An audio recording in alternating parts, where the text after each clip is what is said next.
নমস্কাৰ তোমালোক সকলোকে লেচে বছৰলৈ স্বাগতম জনাইছো আজি আমি এই ভিডিঅটোত সদ্য সমাপ্ত শিৱসাগৰ জিলাৰ প্ৰি ফাইনেল পৰীক্ষাৰ দশম শ্ৰেণীৰ গণিত প্ৰশ্ন কাকতখন আলোচনা কৰিম তোমালোকৰ জিলাটো যদি ইতিমধ্যে প্ৰি ফাইনেল পৰীক্ষা সম্পন্ন হৈ গৈছে তেন্তে গণিত আৰু বিজ্ঞানৰ প্ৰশ্ন কাকত দুখন আমাৰ WhatsApp নম্বৰ 8811069813 PDF আকাৰত প্ৰেৰণ কৰিবা আৰু তোমালোকে প্ৰেৰণ কৰা প্ৰশ্ন কাকতৰ আলমত মই এনেদৰে সলিউশন ভিডিঅ বনাব পাৰিম অলৰেডি মই অসমৰ বিভিন্ন জিলাত সম্পন্ন হৈ যোৱা গণিত আৰু বিজ্ঞান প্ৰশ্ন কাকতৰ সলিউশন ভিডিঅ আপলোড কৰি আছো তোমালোকে সেই ভিডিঅবোৰ চাব পাৰা গতিকে আহাচোন আজি আমাৰ এই ভিডিঅটো আৰম্ভ কৰো ইয়াৰ প্ৰথম কোৱেশ্চনখিনি যেহেতু MCQ টাইপৰ কোৱেশ্চন হয় আৰু ইয়াৰ প্ৰথম কোৱেশ্চনটোত কোৱা হৈছে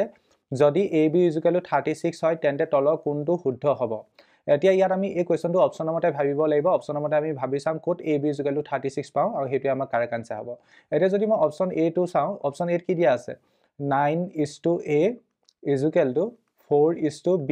এতিয়া এটোক মই কেনেকৈ লিখিব পাৰিম 9:A that means তুমি এটোক লিখিব পাৰা 9/A আৰু 4:B এটোক লিখিব পাৰা 4/B এতিয়া এটোক যদি cos মাল্টিপ্লাই কৰি দিয়া cos মাল্টিপ্লাই কৰিলে কি পাবা 4A = 9B পাবা that means অপচন A টো হ'ব নোৱাৰে অপচন A পৰা আমি AB = 36 পোৱা নাই ঠিক একেদৰে অপচন B টো যদি তুমি কনসিডাৰ কৰা অপচন B টো কি লিখিব পাৰা A:18 ইয়াক লিখিব পাৰিবা A/18 = B:2 তাক তুমি লিখিব পাৰিবা B/2 এটা cos মাল্টিপ্লাই কৰিলে ইয়াৰ পৰা তুমি পাবা twice A = 18B that means option B ও নহয় কাৰণ আমি AB = 36 পোৱা নাই ঠিক একেদৰে অপচন C কি দিয়া হৈছে Option C দিয়া হৈছে A:6 that means you can write A/6 = B:6 that means you can write B/6 এটা cos মাল্টিপ্লাই কৰিলে ইয়াত কি পাবা 6A = 6B গতিকে এটো আমাৰ অপচন কাৰেক্ট নহয় that means তুমি গম পালা অপচন D টো হ'ব হলো মই দেখাই দিছো কেনেকৈ হ'ব অপচন D কি লিখা হৈছে A:9 তেন্তে ইয়াক তুমি লিখিব পাৰিবা A/9 হয়নে = B:4 sorry 4:B ইয়াক তুমি লিখিব পাৰিবা 4/B এটা ক্ৰস মাল্টিপ্লাই কৰিলে কি হ'ব AB = 9 * 4 that means 36 AB = 36 পালো গতিকে আমাৰ অপচন ডি টো কাৰেক্ট আশা কৰিছো কোৱেশ্চনটো বুজি পালা এতিয়া নেক্সট কোৱেশ্চনটোত কৈছে যদি q এটা মৌলিক সংখ্যা হয় q কি বুলি কৈছে মৌলিক সংখ্যা কাক কয় যাৰ উৎপাদক 1 আৰু সংখ্যাটো নিজেই গতিকে q উৎপাদক কি হ'ব 1 হ'ব আৰু সংখ্যাটো নিজেই that means q হ'ব তেন্তে ইয়াৰ উৎপাদকৰ সমষ্টি কিমান হ'ব যেহেতু এটো এটা মৌলিক সংখ্যা গতিকে তাৰ দুটা উৎপাদক থাকিব এটা হৈছে 1 আনটো সংখ্যাটো নিজেই that means q গতিকে ইহতৰ যোগফলটো কিমান হ'ব q + 1 হ'ব সমষ্টিটো সুধিছে গতিকে এই কোৱেশ্চনটো কাৰেক্ট আনসাৰ কি হ'ব অপচন সি হ'ব Question number 2 correct answer option C. Next question to কৈছে 0.0000143 ৰ প্ৰামাণিক ৰূপটো লিখিব লাগে বা মান্য ৰূপটো লিখিব লাগে দশমিকটো এটা অশূন্য সংখ্যা পাছলৈ আনিম গতিকে 1.436 হ'ব দশমিকটো কেইটা ঘৰ পাছলৈ আনিলো এক ঘৰ দুই ঘৰ তিনি ঘৰ চাৰি ঘৰ পাঁচ ঘৰ গতিকে আমি কি লিখিম into 10⁻⁻5 কি লিখিম into 10⁻⁻5 গতিকে অপচন A টো কাৰেক্ট Next question to কোৱা হৈছে যদি n² - 1 8 দ্বাৰা বিভাজ্য হয় তেন্তে n কি হ'ব এতিয়া আমাক কি কৈছে n² - 1 8 দ্বাৰা বিভাজ্য হয় বুলি কৈছে n কি হ'ব লাগিব প্ৰথম আমি চাম n ৰ ভ্যালু ধৰিলো আমি 1 ললো n ৰ ভ্যালু আমি যদি 1 লওঁ এটো কিমান হ'ব 1² - 1 that means 0 হ'ব 0 আমাৰ 8 দ্বাৰা বিভাজ্য হয় নে নহয় হয় ঠিক একেদৰে যদি আমি n ৰ ভ্যালু 2 লওঁ n ৰ ভ্যালু 2 ললে কিমান হ'ব 2² - 1 হয় না n ৰ জায়গাত 2 বহাইছো that means 3 হ'ব 3 টো 8 দ্বাৰা বিভাজ্য হয় নে নহয় নহয় 3 টো 8 দ্বাৰা বিভাজ্য নহয় ঠিক একেদৰে যদি মই n ৰ ভ্যালু 3 লওঁ 3 ললে কিমান পাম 3² - 1 3² মানে 9 - 1 8 8 টো 8 দ্বাৰা বিভাজ্য হয় নে নহয় হয় গতিকে আৰু এটা মই লৈ চাম n ৰ ভ্যালু ধৰিলা মই 4 ললো 4 ললে কিমান হ'ব 4² - 1 that means 16 - 1 15 15 8 দ্বাৰা বিভাজ্য হয় নে নহয় নহয় এতিয়া পাই তুমি এটা কথা এনালাইজ কৰিব পাৰিবা এতিয়া n টো অখণ্ড সংখ্যা হ'ব নি অখণ্ড সংখ্যা নহয় কেলে নহয় চোৱা n ৰ ভ্যালু অখণ্ড সংখ্যা মানে 1 2 3 4 হেখিনি হ'ব 0 2 হ'ব -1 -2 -3 হেখিনি হ'ব লাগিব এতিয়া চোৱা n ৰ ভ্যালু তুমি এটা কথা গম পাইছা 2 হ'ব নোৱাৰে ঠিক একেদৰে n ৰ ভ্যালু 4 হ'ব নোৱাৰে বাট এইবোৰ অখণ্ড সংখ্যা হয় নে নহয় গতিকে n অখণ্ড সংখ্যা হ'ব নোৱাৰে গতিকে অপচন এ টো ইনকাৰেক্ট অপচন এ টো কি হ'ব ইনকাৰেক্ট হ'ব ঠিক একেদৰে আমি যদি অপচন বি টো ভাবো স্বাভাৱিক সংখ্যা হ'ব নি স্বাভাৱিক সংখ্যাও নহয় কাৰণ 4 টো এটা স্বাভাৱিক সংখ্যা 2 টো এটা স্বাভাৱিক সংখ্যা কিন্তু 4 আৰু 2 ৰ ক্ষেত্ৰত আমাৰ সংখ্যাটো 8 দ্বাৰা বিভাজ্য হোৱা নাই গতিকে আমাৰ অপচন বি টো নহয় অযুগ্ম অখণ্ড সংখ্যা হ'ব নি অযুগ্ম এতিয়া 1 ৰ ক্ষেত্ৰত আমি যদি n ৰ ভ্যালু 1 কনসিডাৰ কৰিছো তেতিয়া 8 দ্বাৰা বিভাজ্য হৈছে যেতিয়া n ৰ ভ্যালু 3 কনসিডাৰ কৰিছো তেতিয়াও 8 দ্বাৰা বিভাজ্য হৈছে যেতিয়া n ৰ ভ্যালু 5 কনসিডাৰ কৰিম তেতিয়াও আমাৰ সংখ্যাটো 8 দ্বাৰা বিভাজ্য হ'ব যেতিয়া আমি n ৰ ভ্যালু 7 কনসিডাৰ কৰিম তেতিয়াও সংখ্যাটো 8 দ্বাৰা বিভাজ্য হ'ব তেন্তে তুমি ক'ব পাৰিবা n ৰ ভ্যালু যদি তুমি অযুগ্ম অখণ্ড সংখ্যা লোৱা তেতিয়া সংখ্যাটো 8 দ্বাৰা বিভাজ্য হ'ব যুগ্ম হলে নহয় যুগ্ম হলে কেলে নহয় n ৰ ভ্যালু 2 ললে এটো 8 দ্বাৰা বিভাজ্য হোৱা নাই গতিকে এই কোৱেশ্চনৰ কাৰেক্ট আনসাৰ কি হ'ব সি হ'ব এই কোৱেশ্চনটো কাৰেক্ট আনসাৰ কি সি Next question to কৈছে যদি p² = 12/27 হয় তেন্তে p কি হ'ব ইয়াত কি কৈছে p² = 12/27 বুলি কৈছে 12/27 এতিয়া স্কয়াৰটো যদি ইফালে গুচি যায় √/, হ'ব √/, 12 divided by 27 এতিয়া এটো কেনেকৈ লিখিব পাৰা ওপৰত হ'ব √12 divided by 27 ৰ বৰ্গমূল কিমান হ'ব এটো এবাৰ এনেকৈ লিখিলো হয়নে লিখিব পাৰা এতিয়া ওপৰটো কি হ'ব ওপৰটো হ'ব 3 into 2 into 2 লিখিব পাৰো তলটো কি লিখিব পাৰিম 3 into 3 এতিয়া ওপৰত 2 এটা ওলাই আহিলে ওপৰত হ'ব 2√3 তলত 3 এটা ওলাই আহিলে এটো হ'ব না নহয় হ'ব এতিয়া √3 ক্যান্সেল গুছি গল 2/3 2/3 কি হয় এটা পৰিমেয় সংখ্যা 2/3 কি হয় এটা পৰিমেয় সংখ্যা অপচন সি কাৰেক্ট এটো সিম্পলিফাই কৰিলো আৰু বেসিক্যালি p² = 12 12/27 স্কয়াৰটো ইফালে পঠিয়াই দিলো √12 divided by √27 √12 ৰ জায়গাত আমি কি লিখিব পাৰিম 2 into 2 into 3 that means 4 into 3 12 হ'ব ঠিক একেদৰে √27 ৰ জায়গাত লিখিব পাৰিম 3 into 3 into 3 এতিয়া 2 দুটা পৰা এটা 2 ওলাই আহিলে গতিকে 2/3 হ'ল তলটো 3/3 হ'ব √3 ক্যান্সেল গুছি গল আমি পালো 2/3 এটা কি হয় পৰিমেয় সংখ্যা হয় এটা নেক্সটটো কৈছে ইউক্লিডৰ বিভাজন কলনবিধি ব্যৱহাৰ কৰি 272 আৰু 148 ৰ গসাগু নিৰ্ণয়ত জড়িত সোপানবোৰ কি হ'ব ক'ব লাগে এতিয়া ইয়াত এই দুটা সংখ্যাৰ ভিতৰত আমাৰ 272 ডাঙৰ 272 is greater than 148 এটো কথা গম পাইছো গতিকে আমি কি কৰিব লাগিব 272 ক আমি 148 ৰ দ্বাৰা হৰণ কৰিব লাগিব প্ৰথম কেবা যাব প্ৰথম এবাৰ যাব এবাৰ দিলে 148 আহিব হয় না এতিয়া ইয়াত বাকি কিমান থাকিব 4 2 হয় না 4 2 1 এতিয়া আমি নেক্সট এগেইন কি কৰিব লাগিব এটো হৰণ কৰিব লাগিব 148 ক 124 কেবা যাব এবাৰ যাব 124 নেক্সট কি থাকিব ইয়াত 4 2 এবাৰ 24 এটো হৰণ কৰিব লাগিব 24 124 হৰণ কৰিব লাগিব 124 কেবা যাব এতিয়া আই থিংক সবা যাবনি 24 into 6 6 গুণ 24 = 2 12 14 সবা যাব 124 দ্যাট মিন্স শূন্য পালো এতিয়া আমি স্টেপখিনি যদি লিখো প্ৰথম স্টেপটো কি হ'ব প্ৰথম স্টেপটো হ'ব আমাৰ 272 is equal to 148 into 1 plus 124 second স্টেপটো কি হ'ব সেকেন্ড স্টেপটো হ'ব 148 is equal to 124 into 1 plus 24 third স্টেপটো কি হ'ব থাৰ্ড স্টেপটো হ'ব তোমাৰ 124 is equal to 24 into 6 plus 0 গতিকে আমাৰ প্ৰথম স্টেপটো কি 272 is equal to that means এটো আমাৰ প্ৰথম স্টেপ দুই নম্বৰটো হ'ল আমাৰ প্ৰথম step okay next 148 is equal to হেতু আমাৰ সেকেন্ড স্টেপ এটো মানে আমাৰ সেকেন্ড স্টেপ দেন এক নম্বৰটো আমাৰ সেকেন্ড স্টেপ দেন আমাৰ এটো হ'ল আমাৰ 3 নম্বৰ স্টেপ এটো হ'ল আমাৰ 3 নম্বৰ স্টেপ তাৰ পাছতো হ'ব আমাৰ 4 নম্বৰ স্টেপ হয় না ইয়াত সৰি দেই 6 সেকেন্ড 24 মই কিবা হৰণ কৰা কিবা ভুল কৰিলো চাগে চাই লবা খালি স্টেপ কিটা এনেকে হ'ব লাষ্টত এটো আহিব 4 নম্বৰ স্টেপ হৰণ কৰাটো মই ইয়াত কিনাটোৰ হৰণ কৰাটো ভুল কৰিলো নি চাই লবাচোন এতিয়া দ্যাট মিন্স তোমালোকে এনেকুৱা ধৰণৰ কোৱেশ্চন এনেকৈ ভাবিব পাৰা ডাঙৰ পৰা সৰুলে ক্ৰমটো সজালে হ'ল ডাঙৰ সংখ্যা থকা এটো গতিকে দুই নম্বৰটো প্ৰথমে লৈছো তাৰ পাছৰ সংখ্যাটো কি 148 একানে এক নম্বৰ আহিছে তাৰ পাছৰ সৰু সংখ্যাটো কি 124 এটো আহিছে তাৰ পিছত এটো তোমালোকে এনেকুৱা ধৰণৰ কোৱেশ্চনবোৰ তোমালোকে প্ৰপাৰ সলভ নকৰিলে হ'ব কথাটো বুজি পাইছা ডাঙৰ পৰা সৰুলে সজালে হ'ল ইয়াত হৰণকাটো মেবি ভুল মানে লাষ্টৰ ফালে ভুল হৈছে নি চাই লবা চেক কৰি লবা গতিকে ইয়াত কাৰেক্ট আনসাৰটো কি হ'ব 3 2 1 3 3 2 1 4 3 হ'ব 4 3 2 1 4 3 2 1 4 3 আছে না সৰ 2 1 4 3 আছে অপচন এ গাই এই কোৱেশ্চনটো কাৰেক্ট আনসাৰ কি অপচন এ নেক্সট কোৱেশ্চনটোত কৈছে যদি a = twice n + 13 আৰু b = n + 7 হয় যত n এটা অস্বাভাৱিক সংখ্যা তেন্তে a আৰু b গসাগু কিমান হ'ব এতিয়া a = কিমান বুলি কৈছে twice n + 13 এতিয়া n ৰ ভ্যালু অখণ্ড সংখ্যা এটা স্বাভাৱিক সংখ্যা এটা কনসিডাৰ কৰা লে সাপোজ 1 n ৰ ভ্যালু যদি 1 কনসিডাৰ কৰা ইয়াৰ ভ্যালু কিমান হ'ব 15 হৈ যাব 2 * 1 + 13 15 হৈ যাব আৰু আমি n ৰ ভ্যালু 1 কনসিডাৰ কৰিছো কাৰণ n এটা স্বাভাৱিক সংখ্যা বুলি কৈছে n ৰ ভ্যালু যদি আমি 1 কনসিডাৰ কৰো b ভ্যালু কিমান হ'ব 1 + 7 দ্যাট মিন্স 8 হ'ব 15 আৰু 8 ৰ গসাগু কিমান হ'ব 15 আৰু 8 ৰ গসাগু কি হ'ব সাধাৰণ উৎপাদক কি হ'ব কেৱল 1 হ'ব গতিকে তুমি n ৰ ভ্যালু যিয়ে কনসিডাৰ নকৰা যিয়ে স্বাভাৱিক সংখ্যা কনসিডাৰ নকৰা গসাগু কিমান আহিব হতে 1 আহিব অপচন বি কাৰেক্ট নেক্সট কোৱেশ্চনটোত কৈছে যদি x³ + ax² + bx + c t ঘাত বহুপদটো এটা শূন্য -1 হয় তেন্তে বহুপদটো আন দুটা শূন্য পূৰণফল কিমান হ'ব আমি এটা কথা জানো আলফা + বিটা + গামা যদিহে শূন্যকিটা আলফা + বিটা + গামা বুলি ধৰি লওঁ হেতু কার লগত সমান হয় -b/a লগত সমান হয় মাইনাস ইয়াত b value a divided by a value 1 ঠিক একেদৰে আমি দুটাকে পূৰণ কৰি যদি হেতু c/a লগত সমান হয় আৰু শূন্যকিটাৰ পূৰণফল হেতু কাৰ লগত সমান হয় d/a লগত সমান হয় -b/a c/a d/a yes d/a লগত সমান হয় দ্যাট মিন্স ইয়াক তুমি এনেকৈ লিখিব পাৰা আলফা * বিটা * গামা এতিয়া d ভ্যালু কিমান এটো হল a ভ্যালু এটো হল b ভ্যালু এটো হল c ভ্যালু এটো d value d value c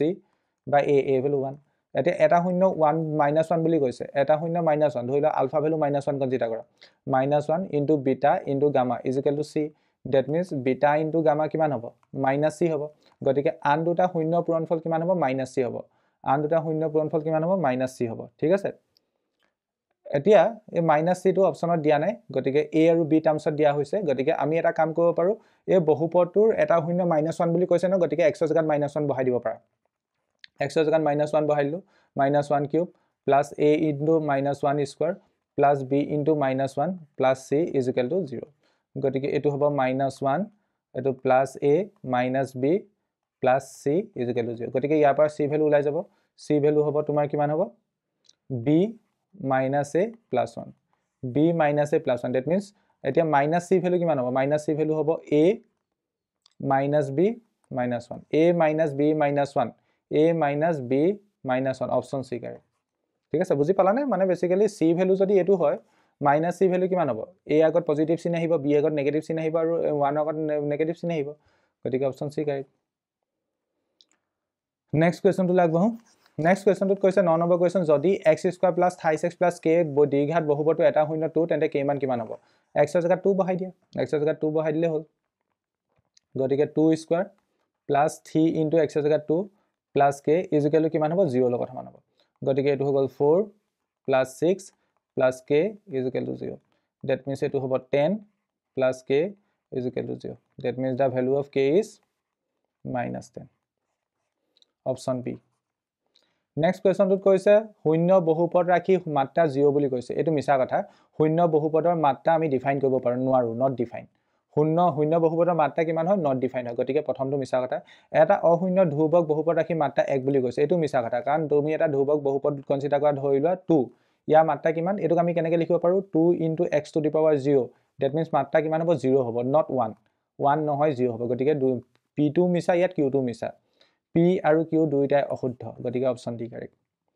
next question টুত কৈছে px = x - 2 whole square * x - 1 whole cube বহুপদ ৰাখে বহুপদ লেখতালে x অক্ষত সেট কৰা বিন্দু সংখ্যা উলিয়াব কৈছে দ্যাট মিন্স এই বহুপদটো শূন্য কিমান হ'ব বহুপদটো শূন্য উলিয়াব হলে আমি কি কৰিম px = 0 লগত সমান কৰিম দ্যাট মিন্স আমি ক'ব পাৰো x - 2 whole square * x - 1 whole cube = 0 ইয়াৰ পৰা আমি কি পাম x - 2 হোল স্কয়াৰ = 0 আৰু কি পাম x - 1 whole cube is equal to 0 ইয়াৰ পৰা আমি কি পাম x - 2 is equal to 0 হ'ব হয় না স্কয়াৰ ইফালে পঠিয়াই দিলে 0 হৈ থাকিব that means ইয়াৰ পৰা x ৰ ভ্যালু কিমান পাম 2 ইয়াৰ পৰা x ৰ ভ্যালু সলভ কৰি পাবা 1 that means x অক্ষত 1 আৰু 2 বিন্দুত কাটিব এই বহুপদটো লেখ ডালে x অক্ষত কিমানত কাটিব 1 আৰু 2 বিন্দু that means দুটা বিন্দুত কাটিব সৰি বহুপদটো এটো আছিল ওপৰটো এই বহুপদটো লেখ ডালে x অক্ষত কেটা বিন্দুত কাটিব দুটা বিন্দুত কাটিব গতিকে এই কোৱেশ্চনটো কাৰেক্ট আনসাৰ কি হ'ব অপচন এ Next question টুত কৈছে এটা বহুপদ gx = x³ - 4x + 8x - 3 হৰণ কৰিলে ভাগশেষ 5 পোৱা যায় এই মান কিমান হ'ব এতিয়া ইয়াত চোৱা আমি ভাগশেষ উপপাদ্য মতে যদি ভাগশেষ উলিয়াব যাওঁ ভাগশেষ উপপাদ্য মতে যদি ভাগশেষ উলিয়াব যাওঁ ভাগশেষ কিমান হ'ব ভাগশেষ উপপাদ্য মতে যদি ভাগশেষ উলিয়াব যাওঁ ক্লাস 9 ত পঢ়ি আহিছা ভাগশেষ কিমান হ'ব g of a হ'ব a ভ্যালু হল এটো গতিকে g of কিমান হ'ব g of t মানে এই বহুপদটো যত যত x আছে তাত t বহাব লাগিব ভাগশেষ পাব হলে গতিকে 3 কিউব - 4 * 3 + a গতিকে এটো হৈ গল 27 - 12 + a that means এটো হ'ব 27 ৰ পৰা 12 সাবট্ৰেক্ট কৰিলে এটো হৈ গল 5 15 + a কেন পালো 15 + a পালো 12 yes ঠিক আছে আৰু আকৌ কোৱেশ্চনটো দিয়া আছে ভাগশেষ 5 বুলি কৈছে that means 15 + a টো 5 ৰ লগত সমান হ'ব ভাগশেষ তোমাক কোৱেশ্চনটো 5 বুলি কৈছে আৰু আমি ভাগশেষ উপপাদ্য মতে কিমান বুলি গম পালো 15 + a that means you can say that 15 + a টো 5 ৰ লগত সমান হ'ব লাগিব that means ইয়াৰ পৰা যদি a ভ্যালু উলিয়া a ভ্যালু কিমান হ'ব 5 - 15 5 - 15 মানে a ভ্যালু কিমান হ'ব a ভ্যালু -10 a ভ্যালু কিমান পালা -10 অপচন a কাৰেক্ট আশা কৰিছো বুজি পালা নেক্সট কোৱেশ্চনটো তলৰ সমীকৰণটো বিবেচনা কৰা আমাৰ সমীকৰণ দিয়া হৈছে বিবেচনা কৰি আমি ইয়াক সৰল কৰিব লাগে এতিয়া আমি এটা কাম কৰিব পাৰো এই বস্তুটো কি বুলি ধৰিব পাৰো u এই বস্তুটোক আমি কি বুলি ধৰিব পাৰো v গতিকে প্ৰথম সমীকৰণটো কি হ'ব u + v = 3/4 গোটে সমীকৰণটোক যদি 4 এ পূৰণ কৰি দিও এটো 4u + 4v = 3 হ'ব বা এটো 4 এ হৰণ নকাকেও অপচনত ৰাখিছে গতিকে এটা সমীকৰণ এটো হ'ব এটা সমীকৰণ কোনটো হ'ব এটো হ'ব ঠিক আছে গতিকে সেকেন্ডটোক আমি কেনেকৈ লিখিব পাৰিম সেকেন্ডটোক আমি লিখিব পাৰিম 1/2 * u - 1/2 into v is equal to minus 1/8 ঠিক আছে that means you can write u/2 minus v/2 is equal to minus 1/8 হেমতে অপশন কোড দিয়া হৈছে এটা সমীকৰণ এটা সমীকৰণ কোড দিয়া হৈছে option A I think no u plus v is equal to 3/4 and u/2 minus v/2 is equal to minus 1/8 option A দিয়া হৈছে option A to কাই হ'ব option কোনটো কাই হ'ব option A to কাই হ'ব next question টোত কৈছে যদি দুটা লেখা সমান্তৰাল হয় দুটা লেখা যদি সমান্তৰাল হয় আমাৰ কন্ডিশনটো কি হ'ব a1/a2 is equal to b1/b2 is not equal to c1/c2 a1 আৰু a2 অনুপাত সমান b1 আৰু b2 অনুপাত সমান ঠিক আছে এতিয়া ইয়াত এটা কথা গম পাইছা তেন্তে ইয়াৰ আগত প্লাস চিন আছে ইয়াৰ আগত মাইনাস চিন আছে আমাৰ কোৱেশ্চনটো এবাৰ প্ৰথমে ভালকে পঢ়িলা যদি দুডাল ৰেখা সমান্তৰাল হয় ৰেখা সমান্তৰাল হলে এই কন্ডিশনটো ফুলফিল হ'ব লাগিব তাৰে ভিতৰত এটা লেখা দি দিছে সমান্তৰাল দুডাল লেখাৰ ভিতৰত এটা লেখা দি দিছে আনটা লেখাৰ সমীকৰণ কি হ'ব এটো কৈছে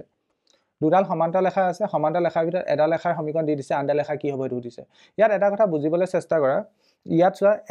এটা বস্তু আগত প্লাস চিন আছে এটা বস্তু আগত মাইনাস চিন আছে ঠিক আছে এটাত প্লাস এটাত মাইনাস অল্টাৰনেট আছে গতিকে ইয়াৰ ৰেসপেক্টত আমি যেটো আনটো সমীকৰণ পাম সমান্তৰাল লেখাৰ যেটো সমীকৰণ পাম তাতো চিনটো অল্টাৰনেট হ'ব প্লাস মানে অল্টাৰনেট হ'ব এটাত নেগেটিভ হলে আনটো পজিটিভ হ'ব অল্টাৰনেট হ'ব একে নহয় প্লাস প্লাস বা মাইনাস মাইনাস তেনেকে নহয় কোৱেশ্চনটো তুমি তেনেকে ভাবিলে হ'ল ইয়াত চোৱা ইয়াত প্লাস আছে ইয়াত মাইনাস আছে অনুপাত সমান হ'ব হলে গতিকে ইয়াৰ ৰেসপেক্টত মানে প্ৰথম দুটা অনুপাত সমান হ'ব হলে ইয়াৰ ৰেসপেক্টত যিডাল ৰেখাৰ সমীকৰণ কনসিডাৰ কৰিম তাতো আমাৰ চিনটো অল্টাৰনেট হ'ব লাগিব এটাত প্লাস হলে এটাত মাইনাস হ'ব লাগিব বা এটাত মাইনাস হলে ইটোত প্লাস হ'ব লাগিব একে হ'ব নোৱাৰে প্লাস প্লাস হ'ব নাই কিন্তু ইয়াত প্ৰথম সমীকৰণটো চাচোন x ৰ আগৰ কোএফিচিয়েন্টটো প্লাস y ৰ আগৰ কোএফিচিয়েন্টটো প্লাস গতিকে এটো হ'বই নোৱাৰে কথাটো বুজি পালা মই কেনেকৈ ভাবিছো ঠিক আছে এটো হ'ব নোৱাৰে x ৰ আগৰ কোএফিচিয়েন্টটো মাইনাস y ৰ আগৰ কোএফিচিয়েন্টটো মাইনাস দুইটা একে হ'ব নোৱাৰে মই হেতু বুজাইছো ঠিক আছে ইয়াত এটা প্লাস আনটো মাইনাস তেনেকুৱা হ'ব প্লাস মাইনাস বা মাইনাস প্লাস তেনেকুৱা হ'ব ইয়াতো চা x ৰ আগৰ কোএফিচিয়েন্ট প্লাস y ৰ আগৰ কোএফিচিয়েন্ট প্লাস গতিকে এটো হ'ব নোৱাৰে ইয়াত চা এটা আগৰ কোএফিচিয়েন্ট মাইনাস আনটো কোএফিচিয়েন্ট প্লাস গতিকে এটো হ'ব পাৰে এটো হ'ব বা তোমালোকে এই সমীকৰণটোৰ ক্ষেত্ৰত আৰু এই সমীকৰণটোৰ ক্ষেত্ৰত তোমালোকে এই অনুপাতটো উলিয়াইছা তেনেকৈ হ'ব প্ৰথম a1/a2 উলিয়াবা a1/a2 কিমান হ'ব 3/-12 that means -1/4 b1/b2 উলিয়াবা b1/b2 কিমান হ'ব -2/8 that means -1/4 c1/c2 কিমান হ'ব c1/c2 হ'ব তোমাৰ 5/7 গতিকে এই কন্ডিশনটো ফুলফিল হৈছে না হৈছে a1/a2 = b1/b2 is not equal to c1/c2 that means ৰেখাগিডাল সমান্তৰাল কিন্তু মই কেনেকৈ ভাবিব কলো বুজি পালা না তেনেকৈ ইজি হয় এতিয়া নেক্সট কোৱেশ্চনটো কি কৈছে চোৱা x/a এটো ইকুৱেল নহয় দেই x/a plus y/b এটো প্লাস হ'ব হা x/a plus y/b is equal to 1 সমীকৰণ দয়ে না ইকুৱেলে হ'ব এটা দুটা সমীকৰণ দিয়া হৈছে এটা সমীকৰণ কি x/a is equal to 1 আনটো সমীকৰণ কি y/b is equal to 1 একেলগে লিখি দিলে খালি এটো পৰা আমি পাম x is equal to a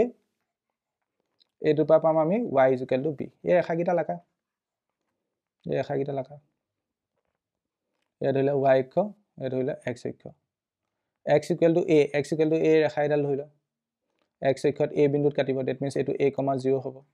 ইয়া কি হয় x equal to a ঠিক একেতে y equal to b এডাল ধৰিলে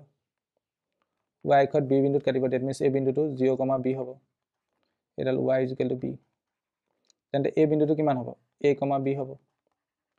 a বিন্দুটো কিমান হ'ব 0, হ'ব বুজি পালাই এতিয়া এই আয়তটোৰ কালি উলিয়াব লাগে এই আয়তটো কালি কিমান হ'ব এই আয়তটো প্ৰথম কথা এই ডখৰ কিমান এই ডখৰ a এই ডখৰ কিমান এই ডখৰ b কালি কিমান হ'ব a into b হ'ব অপচন b কাৰেক্ট বুজি পালা না একদম সিম্পল আয়তৰ কালি কেনেকৈ উলিয়াই দিশ পূৰণ প্ৰস্থ দিশ হৈছে a প্ৰস্থ হৈছে b ছবিটো আঁকিলে হ'ল নেক্সটত কৈছে যদি p এটা মৌলিক সংখ্যা p কি বুলি কৈছে মৌলিক সংখ্যা তেন্তে p উৎপাদক দ্বয়ক মূল হিচাপে লৈ গঠনকাৰ দ্বিঘাত সমীকৰণটো কি হ'ব p যদি মৌলিক সংখ্যা হয় তাৰ উৎপাদক কি হ'ব p হ'ব আৰু সংখ্যাটো নিজে আৰু 1 হ'ব p আৰু 1 হ'ব গতিকে এই গিটাক যদি আমি মূল হিচাপে কনসিডাৰ কৰি যদি আমি সমীকৰণটা বনা কি হ'ব প্ৰথম x² - alpha + beta whole into x plus alpha into beta হয় না is equal to 0 যত alpha আৰু beta মূল বুজায় এতিয়া alpha ভ্যালু ধৰিলা p আৰু beta ভ্যালু ধৰিলা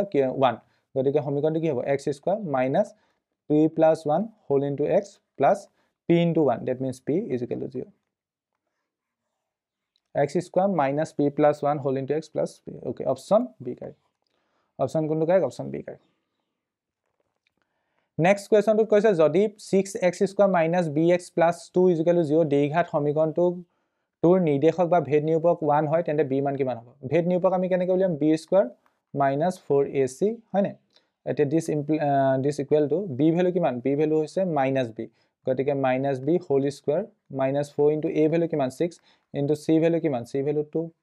ডেট মিনছ এইটো পালোঁ বি স্কুৱাৰ মাইনাছ এইটো 12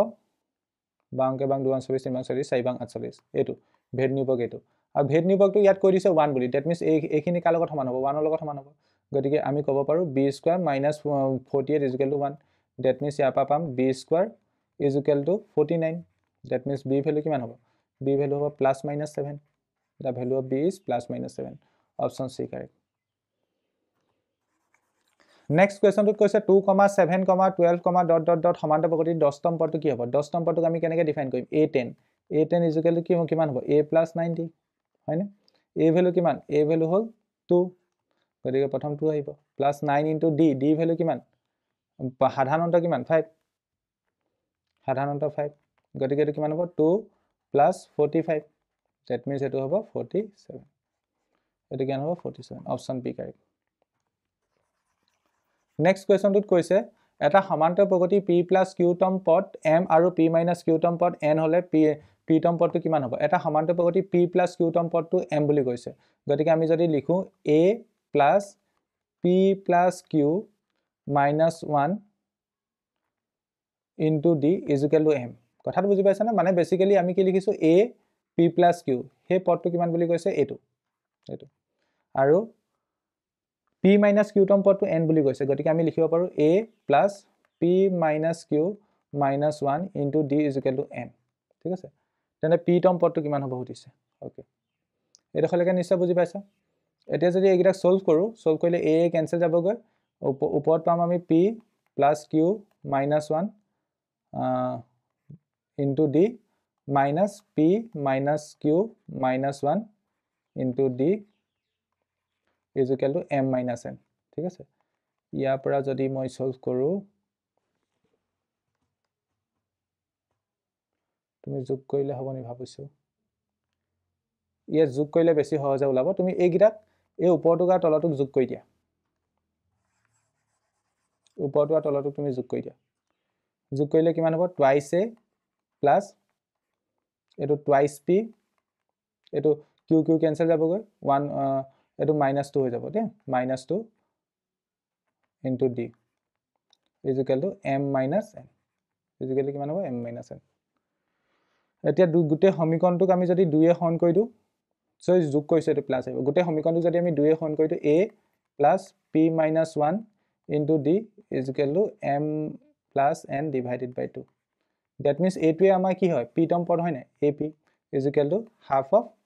m plus n পালো this is the answer option a correct option কিমান কাৰেক্ট option a কাৰেক্ট আশা কৰিছো এটো হলকে বুজি পাইছা এতিয়া নেক্সট 20 নম্বৰ কোৱেশ্চনটো আগবাঢ়ো 20 নম্বৰ কোৱেশ্চনটোত কি কৈছে চোৱা 20 নম্বৰ কোৱেশ্চনটোত কৈছে তল কোনবু বা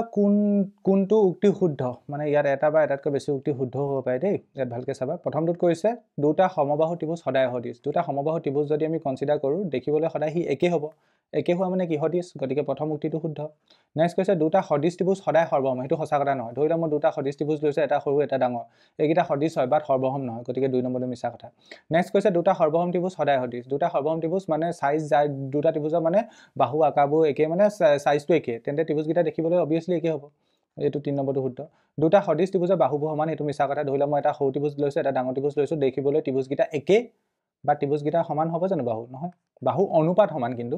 ইয়াত যদি কলে হয় দুটা সদিশ ত্ৰিভুজৰ বাহুবোৰ অনুপাত সমান তেতিয়া সঁচা হ'ল গতিকে এই কোৱেশ্চনটোত 1 নম্বৰ আৰু 3 নম্বৰটো সঁচা গতিকে 1 আৰু 3 অপচন বি আছে নেক্সট কোৱেশ্চন নম্বৰ 21 ইয়াত এটা চিত্ৰ দিয়া হৈছে চিত্ৰটোত আমাক কৈছে কিউআৰ সমান্তৰাল এবি কিউআৰ সমান্তৰাল এবি বুলি কৈছে ওকে ঠিক এতে আৰপি সমান্তৰাল বিডি ওকে ঠিক আছে সিকিউ = x + 2 বুলি কৈছে সিকিউ = x + 2 ওকে ঠিক একেদৰে QA = x বুলি কৈছে ওকে CP = 5x + 4 বুলি কৈছে ওকে আৰু PD = 28x বুলি কৈছে ওকে এতিয়া আমি কি কৰিব লাগে x ৰ মান উলিয়াব লাগে x ৰ মান উলিয়াব হলে ইয়াত আমি প্ৰথমে কি কৰিব পাৰো থেলছৰ উপপাদ্য ইউজ যদি কৰো ইয়াৰ পৰা আমি এটা বস্তু পাম সেই বস্তুটো কি CQ divided by QA বা AQ যি নকোৱা QA ইয়াত কি বুলি আছে QA লিখো QA is equal to CP is equal to divided by PD হয় না এটো হ'ব ঠিক আছে এটো হ'ব তোমালোকে কৰিও চাব পাৰা কেনে কৰিব পাৰা মই ইয়াত দেখাই দিছো CQ divided by QA প্ৰথম ত্ৰিভুজটো যদি কনসিডাৰ কৰা is equal to হ'ব CR divided by RB ঠিক আছে এটো ধৰিলা সমীকৰণ 1 ঠিক একেদৰে ইয়াত আৰু এটা সমীকৰণ পাবা হেতু হৈছে CP divided by PD is equal to CR divided by RB এটো সমীকৰণটো সমীকৰণ 1 আৰু 2 পৰা তুমি পাবা CQ divided by QA is equal to CP divided by PD হেতু মই ইয়াত ডাইৰেক্ট লিখি দিলো হেতু ডাইৰেক্ট লিখিলো এটা ভ্যালু বহাই দিয়া CQ ভ্যালু কিমান x + 2 QA ভ্যালু কিমান x is equal to CP value কিমান 5x + 4 divided by এটো হ'ব 28x এটো যদি cos মাল্টিপ্লাই কৰো cos মাল্টিপ্লাই কৰিলে হ'ব x into 5x + 4 is equal to 28x into x + 2 এতিয়া এটো হ'ব 5x square plus 4x is equal to 28x square plus 28x এটো হ'ব তোমাৰ twice x square plus x হ'ব is equal to 0 এটো যদি মই উৎপাদকীকৰণ কৰো ইয়াৰ পৰা যদি মই x এটা কমন লওঁ এটো হ'ব twice x plus 1 equal to 0 that means x is equal to 0 হ'ব হেতু পসিবল নহয় আৰু এটা পাম x is equal to -1/2 ইয়াত যে অহাই নাই অপচনৰ মতে কবাত মই কিবা ভুল কৰিলো নি এবাৰ চেক কৰিব লাগিব বা এটো হল x + 2 divided by x মানে x + 2 divided by x 5x + 4 divided by 28x এটো হলেকে ঠিকই আছে cos মাল্টিপ্লাই কৰিলো ওকে ওকে এটো হল 5x square plus 4x ঠিকই আছে এটো 28x square oh sorry এটো 6x হ'ব sorry printing mistake এটো 6x হ'ব 6x ঠিক আছে এতিয়া এটো হৈ গল twice x square এটো ঠিকই আছে 4x এটো -2x হ'ব এটো কি হ'ব -2x এতিয়া তেন্তে 2 এ গুটে বস্তুটো কাটি দিও 2 এ কাটি দিলে এটো পাম আমি ইয়াপা x square - x is equal to 0 ইয়াক যদি মই উৎপাদকীকৰণ কৰো x টো কমন লম x - 1 is equal to 0 হ'ব that means ইয়াপা আমি x এর ভ্যালু 0 পাম হেতু পসিবল নহয় আৰু এটা পাম x এর ভ্যালু 1 হেতু পসিবল that means x এর ভ্যালু কিমান 1 অপশন A কারেক্ট নেক্সট কোৱেশ্যনটোত কৈছে যদি a 10, -6 b k, 4 বিন্দু সংযোগী ৰেখাৰ মধ্যবিন্দু a, b হয় আৰু a - twice b = 18 হয় তেন্তে k মান কিমান হ'ব ওকে মই এই স্পেচখন উলিয়াই লওঁ তেতিয়া মোৰ সুবিধা হ'ব এডাল ৰেখাখণ্ড দিছে ৰেখাখণ্ডৰ মধ্যবিন্দু দিয়া হৈছে ৰেখাখণ্ডডাল কি এটা বিন্দু কি a 10, -6 আনটো বিন্দু কি b k, 4 আৰু ইয়াৰ মধ্যবিন্দুটো কি বুলি কৈছে a, b মধ্যবিন্দু আমি কেনেকৈ পাম মধ্যবিন্দু পাব হলে a ভ্যালু পাব হলে প্ৰথম 10 আৰু k যোগ কৰিম 10 + k তাক 2 এ হৰণ কৰিম ঠিক আছে ইয়াৰ পৰা আমি পাম twice k twice a is equal to 10 + k ঠিক আছে ঠিক একেদৰে b ভ্যালু উলিয়াবলৈ কি কৰিম b ভ্যালু উলিয়াব হলে -6 আৰু 4 যোগ কৰিম তাক 2 এ হৰণ কৰিম that means ইয়াৰ পৰা পাম b is equal to -2 divided by 2 that means b value পাম -1 b ভ্যালু -1 আৰু ইয়াৰ পৰা k ভ্যালুটো তোমালোকে উলিয়াই ল'ব পাৰা ইয়াত তেন্তে আমি ইয়াৰ পৰা k ভ্যালু উলিয়াব লাগে ইয়াত এতিয়া এই সমীকৰণটো চা a - twice b is equal to 18 ঠিক আছে এটা ইয়াত যদি আমি a b ভ্যালুটো বহাই দিও b ভ্যালু অলৰেডি গম পালো -1 যদি বহাই দিও এটো কিমান হ'ব এটো হ'ব a + 2 is equal to 18 that means a value পাম আমি 16 পাম a ভ্যালু কিমান পাম 16 এতিয়া সেই a ভ্যালুটো ইয়াত বহাই দিয়া 2 * 16 is equal to 10 + k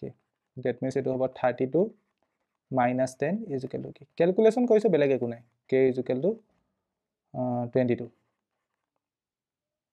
k value কিমান পালো 22 অপশন বি কারেক্ট নেক্সট কোৱেশ্যনটোত কৈছে এটা বৃত্তৰ ব্যাস ab কেন্দ্ৰৰ স্থানাঙ্ক 2, -3 b বিন্দু স্থানাঙ্ক 1, 4 হলে a বিন্দু স্থানাঙ্ক কিমান হ'ব ইয়াত এটা ছবি আঁকিব লাগিব গতিকে মই এখিনি স্পেচ মানে উলিয়াই লওঁ এটা বৃত্ত আছে বৃত্তটোৰ ব্যাস দিয়া হৈছে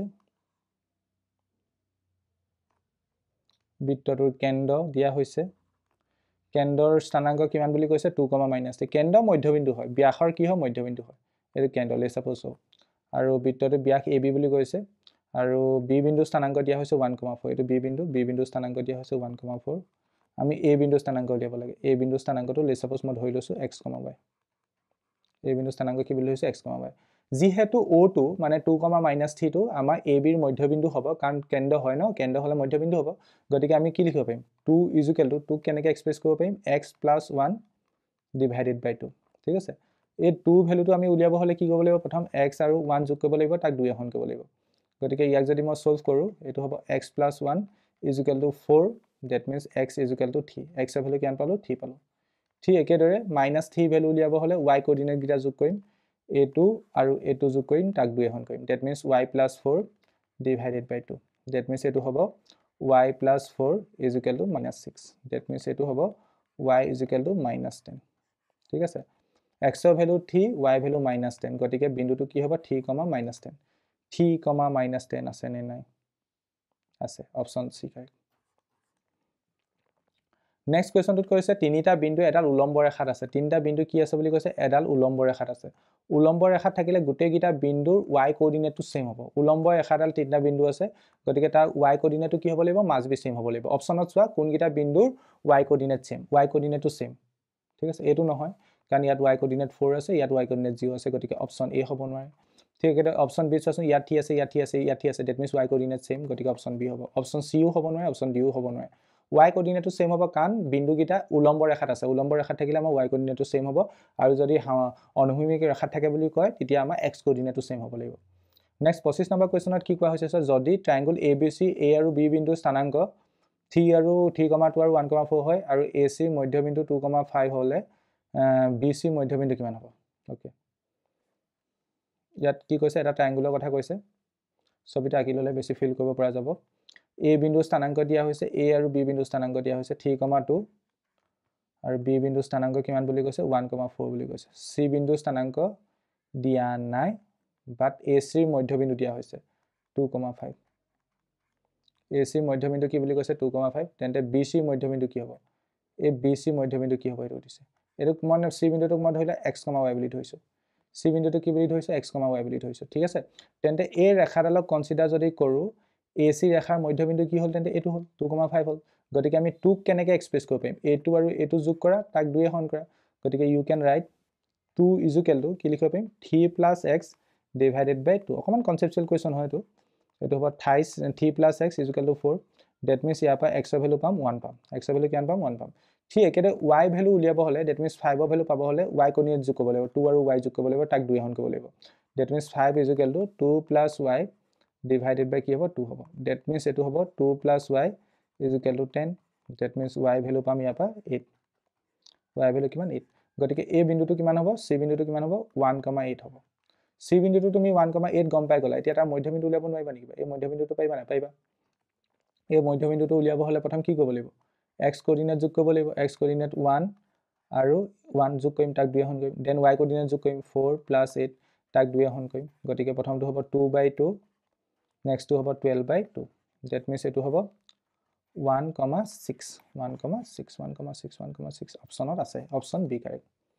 আশা কৰিছো বুজি পালা এটো অকমান কনসেপচুৱেল আছিল অকমান যদি ভালকে মন দিছা নিশ্চয় বুজি পাইছা নেক্সট কোৱেশ্চনটোত কৈছে tan p = cot q তেন্তে p + q মান কিমান হ'ব tan p = cot q বুলি কৈছে এটোক আমি এনেকৈ লিখিব পাৰিম tan p = tan 90 degree minus q পাৰিম নে নপাৰিম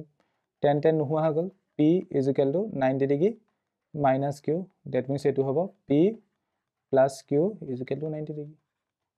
p plus q মান কিমান 90 ডিগ্ৰী অপচন এ কাৰেক্ট থিটাৰ কি মানৰ বাবে sin θ = cos θ হ'ব এটো একদম সিম্পল কোৱেশ্চন 45 ডিগ্ৰী থিটা ভ্যালু যদি 45 ডিগ্ৰী কনসিডাৰ কৰা sin 45 1/√2 পাবা ঠিক একেদৰে cos 45 কিমান পাবা 1/√2 পাবা নেক্সট কোৱেশ্চনটোত কৈছে যদি sin a = cos 33 ডিগ্ৰী হয় তেন্তে a মান কিমান হ'ব sin a = কিমান বুলি কৈছে cos 33 এটোক আমি লিখিব পাৰিম cos 90 ডিগ্ৰী minus 57 no 57 9 57 এটো 30 60 yes 57 হ'ব আমি 33 জেগাত কি লিখিলো 90 ডিগ্ৰী - 57 এতিয়া এটা ফৰ্মুলাত পৰি গল cos 90 ডিগ্ৰী - থিটা = sin থিটা হয় গতিকে এটোক আমি কি লিখিব পাৰিম sin a = এফালে হ'ব তোমাৰ sin 57 sin দুফালে নোহোৱা হৈ গল ইয়াৰ পৰা আমি a ভ্যালু কিমান পাম 57 degree a value 57 degree option B correct এতিয়া 29 নম্বৰ কোৱেশ্চনটোত কি কৈছে চোৱা যদি a cos θ + b sin θ = m হয় আৰু a sin θ - b cos θ = n হয় তেন্তে a² - b² ভ্যালু কিমান হ'ব আমি উলিয়াব লাগে এটা কাম কৰা প্ৰথম ইকুৱেশ্যনটো লিখি লোৱা a cos θ + b sin θ = m এটা যদি এই ইকুৱেশ্যনটোক যদি মই স্কয়াৰ কৰো স্কয়াৰ কৰিলে কি পাম a cos θ + b sin θ whole square = m² হ'ব that means এটুক যদি আৰু সিম্পলিফাই কৰো এটু হ'ব a² a + b whole square ফৰ্মুলাত ভাঙিছো a² cos² θ + twice ab sin θ cos θ plus b² sin² θ = m², ঠিক আছে এটো হৈ গল সমীকৰণ 1 লেটস সাপোজ এটো সমীকৰণ 1 দিলো ঠিক একেদৰে দ্বিতীয় সমীকৰণটো কি দিয়া হৈছে a sin θ - b cos θ = n একে ধৰণে যদি আমি এটোক স্কয়াৰ কৰো এটো হ'ব a² sin² θ minus twice ab sin θ cos θ plus b² cos² θ = n². This is equation 2. Equation 1 আৰু 2 add কৰিম equation 1 আৰু 2 কি কৰিম add কৰিম add কৰিলে কি হ'ব এটো আৰু এটো add হ'ব a² cos² θ plus a² sin² θ এটো এটো ক্যান্সেল যাব কাৰণ এটা আগত প্লাস আছে এটা আগত মাইনাস আছে এটো এটো এড হ'ব b² sin² θ plus b² cos² θ = ইফালে হ'ব m² plus n². এতিয়া ইয়াৰ পৰা যদি মই প্ৰথম গিটাৰ পৰা যদি a² কমন লওঁ থাকিব cos² θ plus sin² θ দ্বিতীয় গিটাৰ পৰা যদি মই b² কমন লওঁ থাকিব sin² θ plus cos² θ = m² plus n². এইখিনি ভ্যালু 1 এইখিনি ভ্যালু 1 গতিকে এটো কিমান পালো a² plus b² = m² plus n². গতিকে ইয়াৰ আনসাৰ কিমান হ'ব অপচন বি হ'ব আশা কৰিছো বুজি পালা অকমান ক্যালকুলেশন আছিলে নেক্সট কোৱেশ্চনটোত কৈছে 5 সেন্টিমিটাৰ ব্যাসাৰ্ধ বিশিষ্ট বৃত্তৰ দুডাল সমান্তৰাল স্পৰ্শকৰ মাজৰ দূৰত্ব কিমান হ'ব দুডাল সমান্তৰাল স্পৰ্শক আছে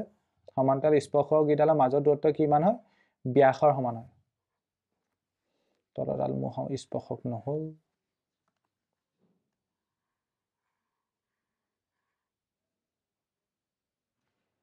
या ধৰিলে এনেকে এডাল স্পৰ্শক আছে তেন্তে স্পৰ্শক দুডালৰ মাজৰ দূৰত্ব কি হ'ব এই ব্যাসৰ সমান হ'ব ব্যাস ইজ d ইকুৱেল কি হ'ব টুৱাইস r হ'ব গতিকে ইয়াত ব্যাসাৰ্ধ দিয়া হৈছে 5 সেমি গতিকে 2 * 5 হ'ব r ভ্যালু 5 গতিকে 10 কিমান হ'ব 10 সেমি আনসাৰ হ'ব 10 সেমি অপচন এ কাৰেক্ট নেক্সট কোৱেশ্চনটোত কৈছে তলৰ কোনটো বা কোনবোৰ উক্তি সত্য এটা বৃত্তৰ স্পৰ্শকে বৃত্তটোক এটা বিন্দুত ছেদ কৰে এটো সত্য এটা বৃত্তৰ স্পৰ্শকে সদায় বৃত্তটোক এটা বিন্দুত স্পৰ্শ কৰে বেসিক্যালি স্পৰ্শ কৰে আৰু নেক্সট টু কৈছে এটা ইয়াত মানে ভাষাটো হলতেন এটা বৃত্তৰ স্পৰ্শকে বৃত্তটোক এটা বিন্দুত স্পৰ্শ কৰে হেতু ভাষা বেছি এপ্ৰোপ্ৰিয়েট হয় বাট সেট কৰে বুলিও ক'ব পাৰা আৰু বেসিক্যালি এটা বহি বিন্দুৰ পৰা এটা বৃত্তলৈ টনা স্পৰ্শকৰ দৈৰ্ঘ্য সমান এটো সঁচা কথা এটা বহি বিন্দুৰ পৰা বৃত্তলৈ যিবোৰ স্পৰ্শক আগো স্পৰ্শকৰ দৈৰ্ঘ্য সমান হয় বৃত্তৰ ওপৰত থকা এটা বিন্দুৰ মাজেদি দুডাল স্পৰ্শক ৰাখিব পাৰি এটো মিছা কথা বৃত্তৰ ওপৰত থকা এটা বিন্দুৰ মাজে এডাল স্পৰ্শক ৰাখিব পাৰি এটা বৃত্ত আছে ধৰিলা বৃত্তটোৰ ওপৰত তুমি যিকোনো এটা বিন্দু যদি কনসিডাৰ কৰা সেই বিন্দুটোৰ মাজে তোমাৰ এডাল স্পৰ্শক পাৰ হৈ যাব ঠিক আছে তেন্তে এই 3 নম্বৰটো মিছা 4 নম্বৰটো কৈছে এডাল ছেদকে বৃত্তটোক দুটা বিন্দুত ছেদ কৰে এডাল ছেদক যদি আকা ছেদকে বৃত্তটোত কেটা বিন্দুত ছেদ কৰিব দুটা বিন্দুত ছেদ কৰিব এটো সঁচা কথা 1 2 আৰু 4 সঁচা 1 2 আৰু 4 অপচন ডি কাৰেক্ট ঠিক আছে নেক্সট কোৱেশ্চনটোত কৈছে তলৰ কোনটো ৰাখি পাই সমতুল্য এটো তোমালোকে নিশ্চয় জানা পৰিধি ডিভাইডেড বাই ব্যাস এটো পাই লগত সমান হয় পৰিধি ডিভাইডেড বাই ব্যাস পৰিধি মানে তুমি ক'ব পাৰা টুৱাইস পাই r আৰু ব্যাস মানে তুমি ক'ব পাৰা টুৱাইস r হয় না 2 কেনসেল যাব পাই r কেনসেল যাব পাই পাবা গতিকে এই কোৱেশ্চনটো কাৰেক্ট আনসাৰ কি হ'ব অপচন সি নেক্সট কোৱেশ্চনটোত কৈছে যদি এটা বৃত্তৰ পৰিধি 22 সেমি হয় দ্যাট মিন্স টুৱাইস পাই r = 22 সেমি বুলি কৈছে ঠিক আছে দ্যাট মিন্স পাই r কিমান হ'ব পাই r হ'ব 11 সেমি পাই ভ্যালু 22/7 যদি বহুৱা ইনটু r = 11 হ'ল দ্যাট মিন্স ইয়াৰ পৰা তুমি r ৰ ভ্যালু পাবা 11 into 7/22 that means 11 এটুক যাব দুবাৰ that means r ৰ ভ্যালু পাবা তুমি 7/2 7/2 সেন্টিমিটাৰ তেন্তে বৃত্ত চুক এটাৰ কালি উলিয়াব কৈছে বৃত্ত চুক মানে কি বৃত্তটোক যদি আমি 4 ভাগক কৰো তা এটা ভাগৰ কালি মানে এটো এই অংশটো কালি উলিয়াব কৈছে that means বৃত্ত চুকৰ কালি কিমান হ'ব 1/4 into pi r square বৃত্তৰ কালি কি হয় pi r square তা 4 ভাগৰ ভাগ that means 1/4 মাল্টিপ্লাই কৰিব লাগিব 1/4 pi জায়গা 22/7 into r ৰ জায়গা 7/2 দুবা লিখা 7/2 into 7/2 কান স্কয়াৰ আছে 7 কেনসেল 2 এটো কাটলো 11 বাৰ আৰু কটাকটি যাব নি নাযায় ওপৰত হল 77 তলত হল 8 77/8 বৰ্গ সেন্টিমিটাৰ নেক্সট কোৱেশ্চনটোত কৈছে এটা ঘড়ী মিনিটৰ কাটাৰ দৈৰ্ঘ্য 14 সেন্টিমিটাৰ আৰু 5 মিনিটত ঘড়ী কাটাডালৰ দ্বাৰা ঘূৰ্ণনৰ কালি কিমান হ'ব এটা ঘড়ী আছে ঘড়ী মিনিটৰ কাটাডালৰ দৈৰ্ঘ্য কিমান বুলি কৈছে 14 সেন্টিমিটাৰ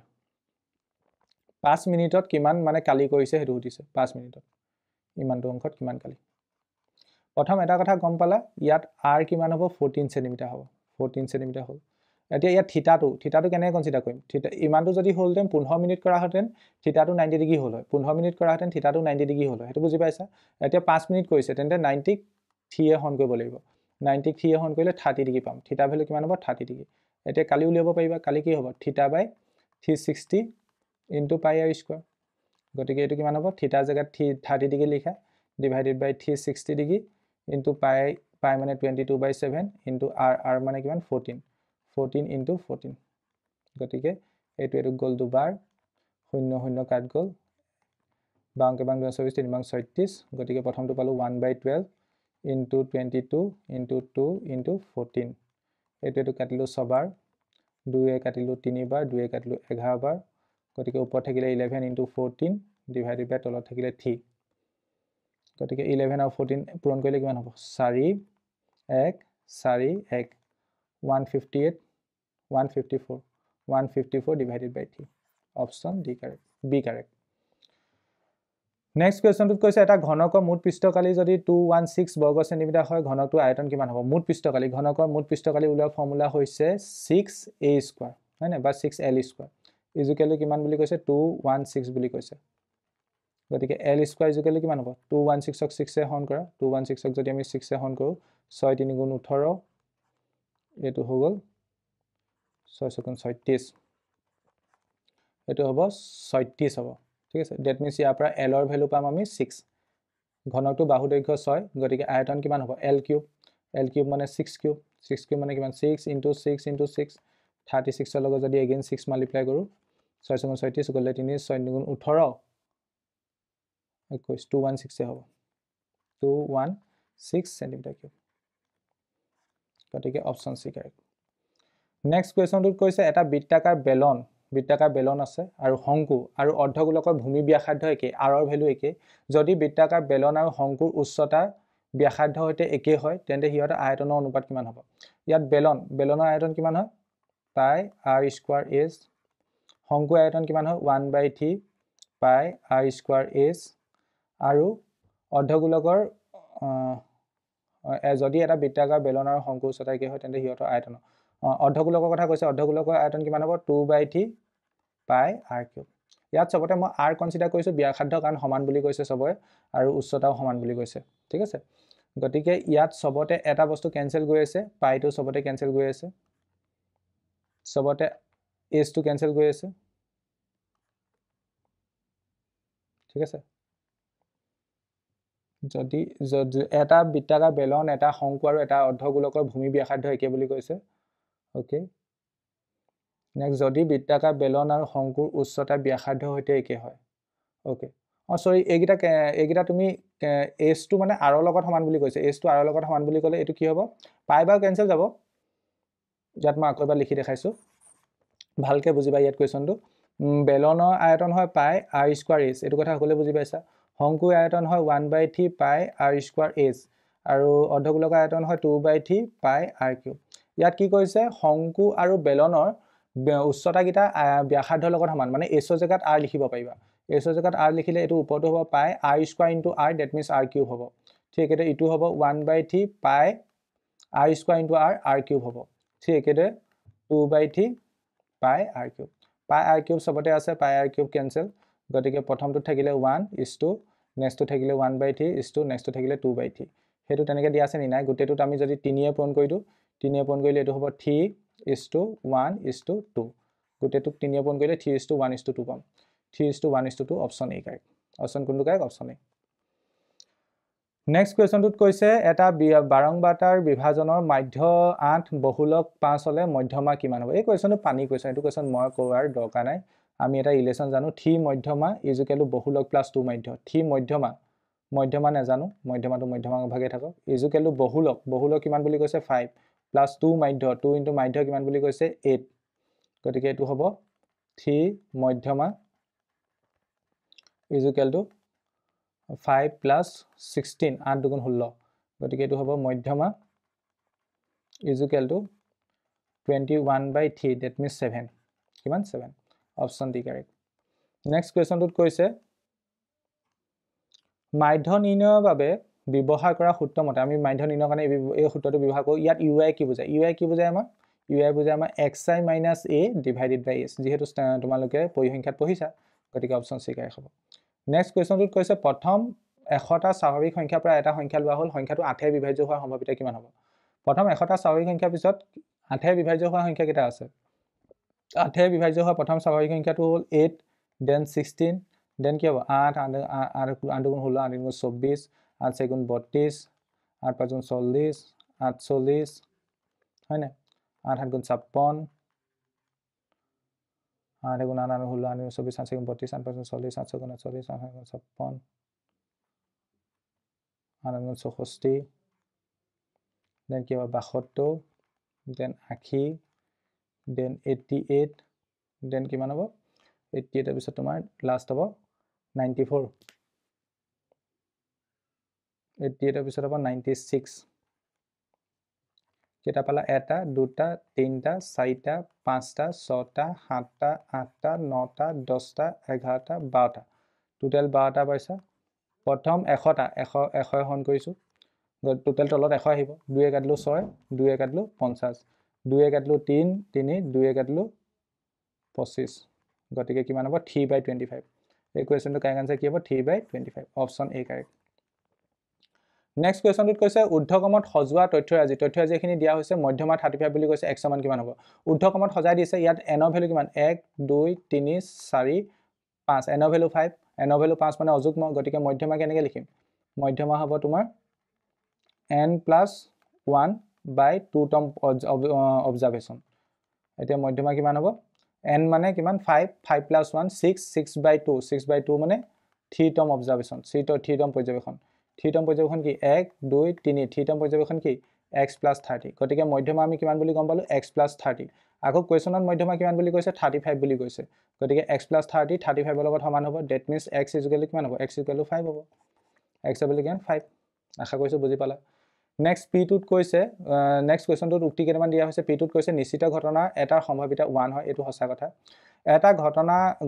ঘটাৰ সম্ভাৱিতা যদি x হয় তেন্তে ইয়াৰ পুৰ ঘটনাটোৰ সম্ভাৱিতা কিমান হ'ব 1 - x হ'ব not x - 1 গতিকে q টু মিছা এটা পৰীক্ষাৰ সকলো প্ৰাথমিক ঘটনাৰ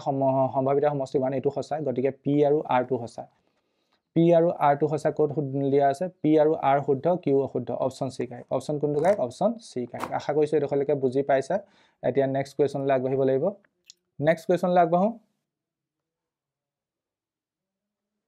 নেক্সট 42 পৰা 45 লৈ আমাৰ এছাছন ৰিজনিং টাইপৰ কোৱেশ্চন দিছে এছাছন ৰিজনিং টাইপৰ কোৱেশ্চনৰ অপচন কি হয় নিশ্চয় জানা প্ৰথম 42 কোৱেশ্চনত কৈছে 20 স্কয়াৰ আৰু 21 স্কয়াৰ মাজত 40টা স্বাভাৱিক সংখ্যা আছে এটো সঁচা কথা নে মিছা কথা আমি জানো n স্কয়াৰ আৰু n + 1 হোল স্কয়াৰ মাজত টুৱাইছ nটা স্বাভাৱিক সংখ্যা থাকে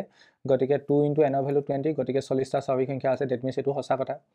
এটো আমাৰ কি হয় সঁচা কথা গতিকে উক্তিটো কাৰণ উক্তিটো সঁচা নেক্সট কাৰণটো লিখি দিছে n - 1 হোল স্কয়াৰ আৰু n স্কয়াৰ মাজত 2 * n - 1 টা স্বাভাৱিক সংখ্যা থাকে হয় নে নহয় হয় সঁচা কথা n - 1 হোল স্কয়াৰ আৰু n স্কয়াৰ মাজত 2 * n - 1 টা স্বাভাৱিক সংখ্যা থাকে এটো সঁচা কথা এছাছন আৰু ৰিজন দুটাই সঁচা আৰু ৰিজনটোৱে এছাছনটোক এক্সপ্লেইন কৰিব পাৰিছে গতিকে অপচন এ হ'ব এটোত কোনটো হ'ব অপচন এ হ'ব ঠিক আছে অপচন এ হে মতে দিয়া হৈছিল নেক্সটত কৈছে প্ৰথম 50টা ধনাত্মক অখণ্ড সংখ্যাৰ যোগফল ইমানটো নেক্সট কাৰণত লিখি দিছে এটো প্ৰথম nটা ধনাত্মক অখণ্ড সংখ্যাৰ যোগফল হ'ল n into n plus 1 by 2 এতিয়া প্ৰথম n টা যদি ধনাত্মক সংখ্যা লওঁ প্ৰথমটো 1 next to 2 next to 3 তেনেকৈ গৈ গৈ n টা লৈছো গতিকে sn কিমান হ'ব n into n n by 2 into twice a 2 into n of value 1 হ'ব plus n minus 1 into d value 1 হ'ব that means এটুক যদি simplify কৰো n by 2 ব্ৰেকেটৰ ভিতৰত 2 plus n minus 1 that means এটু হ'ব n by 2 into n plus 1 that means এটু হ'ব n into n plus 1 by 2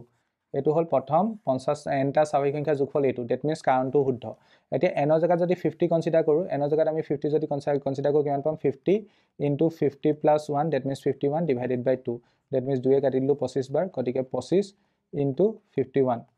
এটো কিমান হ'ব 51 into 25 এটো 5 25 এটো 2 10 এটো হ'ব 1275 1275 আছে নি ইয়াত 5050 দিছে মই আকবাৰ ক্ৰস চেক কৰো মই পূৰণ কৰাটো ভুল হ'ব পাৰে তলটো শুদ্ধ এটো গম পালো প্ৰথম n টা ধনাত্মক অখণ্ড সংখ্যা যোগফল এটো হ'ব এতিয়া n ৰ ভ্যালু 50 কনসিডাৰ কৰা কাৰণ প্ৰথম 50 টা বুলি কৈছে না n ৰ ভ্যালু 50 কনসিডাৰ কৰিলো ইনটু ইয়াত 50 plus 1 that means 51 হৈ গল divided by 2 এটো কাটি দিলো 25 হৈ গল গতিকে আমি 51 আৰু 25 মাল্টিপ্লাই কৰিব লাগে এটো হৈ গল 5 এটো হৈ গল 25 525 এটো হৈ গল 2 এটো হৈ গল 10 এটো হৈ গল 5 7 2 1 মু ঠিকে আছিল ঠিক আছে প্ৰথম n টা স্বাভাৱিক সংখ্যা যোগফল 1275 হ'ব that means এটো ভুল উক্তিটো ভুল গতিকে অপচন কোনটো হ'ব আই থিংক সি হ'ব ন এতিয়া 44 নম্বৰ কোৱেশ্চনত কি কৈছে চোৱা ইয়াত কৈছে উক্তিটোত কৈছে p x1 y1 আৰু q x2 y2 বিন্দু সংযোগী ৰেখাখণ্ডক x অক্ষ y1 y2 অনুপাতত অন্তৰ্বিভক্ত কৰে y1 আৰু y2 অনুপাতত অন্তৰ্বিভক্ত কৰে বুলি কৈছে এতিয়া x অক্ষ মানে কি x অক্ষৰ ওপৰত থকা আমি এটা বিন্দু কেনেকৈ কনসিডাৰ কৰিব পাৰো x, 0 মানে y কোঅৰ্ডিনেটটো 0 গতিকে আমি কি লিখিব বিভাজন সূত্ৰত আমাৰ কি আছিল y কোঅৰ্ডিনেটটো কি আছিল my2 plus ny1 divided by m plus n তাত y কোঅৰ্ডিনেটটো 0 মানে ইকুৱেল টু 0 লিখিব পাৰো this implies my2 plus ny1 is equal to 0 that means ইয়াৰ পৰা আমি কি পাম my2 is equal to minus ny1 ইয়াৰ পৰা আমি কি পাম m by n is equal to minus y1 by y2 পাম ঠিক আছে বাট ইয়াত y1 is to y2 বুলি কৈছে গতিকে এটো মিছা কথা হ'ব এটো মিছা কথা এডাল যদি মাইনাস চিন দিছে তেন্তে এটো সঁচা কথা এডাল এতিয়া মাইনাস চিন দিছে না দিয়া মই এটো চেক কৰিম মানে হেই কৰিব পৰা নাই যদি এডাল মাইনাস চিন হিচাপে কনসিডাৰ কৰিছে এটো সঁচা কথা ঠিক আছে মই ধৰি লৈছো এডাল মাইনাস চিন তেন্তে এটো সঁচা কথা হ'ব উক্তিটো সঁচা কথা ঠিক আছে উক্তিটো সত্য এডালক মই মাইনাস চিন হিচাপে কনসিডাৰ কৰিছো দেই এডাল মাইনাস চিন যদি দিছে অনুপাতটো -y1 divided by y2 হ'ব মানে -y1 is to y2 হ'ব এতিয়া কাৰণত লিখিছে x1, y1 আৰু x2, y2 বিন্দু সংযোগী ৰেখাখণ্ডক m is to n অনুপাতত বিভক্ত কৰা বিন্দুটো স্থানাংক এটো ফুল সঁচা কথা গতিকে উক্তি আৰু কাৰণ দুটাই সঁচা কাৰণতে উক্তিটো ব্যাখ্যা কৰিছে গতিকে অপচন এ কাই হ'ব অপচন কোনটো কাই হ'ব অপচন এ কাই হ'ব 45 নম্বৰ কোৱেশ্চন লাষ্ট কোৱেশ্চন ইয়াত উক্তিটো লিখিছে এখন খেল জয়ী হোৱাৰ সম্ভাৱিতা যদি 0.04 হয় খেলখনৰ হৰা সম্ভাৱিতা 0.6 হ'ব এটো মিছা কথা কাৰণ জয়ী হোৱাৰ সম্ভাৱিতা যদি 0.04 হয় হৰা সম্ভাৱিতা কিমান হ'ব 1 - 0.04 কোনো এটা ঘটনা হোৱা আৰু নোহোৱাৰ সম্ভাৱিতা যোগফলটো কিমান হ'ব 1 হয় কোনো এটা ঘটনা হোৱাটোক যদি p of e বুলি কোৱা নোহোৱাটো কি হ'ব p of e বাৰ তাৰ যোগফলটো কিমান হ'ব 1 গতিকে জয়ী হোৱাৰ সম্ভাৱিতা যদি 0.04 হয় হৰাৰ সম্ভাৱিতা কিমান হ'ব 1 - 0.04 গতিকে 0.96 হ'ব গতিকে উক্তিটো মিছা কাৰণত লিখিছে p of e plus p of e by is equal to 1 গতিকে কাৰণটো সঁচা উক্তিটো মিছা গতিকে অপচন ডি হ'ব আই থিংক অপচন ডি আছিল নি এনেকে এ অশুদ্ধ আৰ শুদ্ধ এ অশুদ্ধ আৰ শুদ্ধ option D yes option D